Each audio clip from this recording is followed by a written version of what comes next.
سرکار دو عالم صلی اللہ علیہ وسلم ہیں، اور آپ کے ساتھ حضرت ابوبکر صدیق ہیں، حضرت فاروق اعظم ہیں، حضرت عثمان غنی بھی ساتھ ہیں۔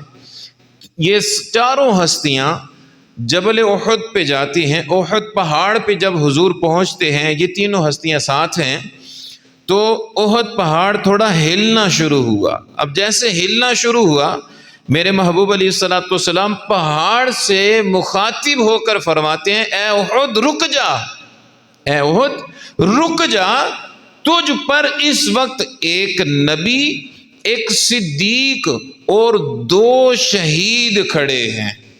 ایک نبی، ایک صدیق اور دو شہید کھڑے ہیں۔ وہ پہاڑ فوراً رک جاتا ہے۔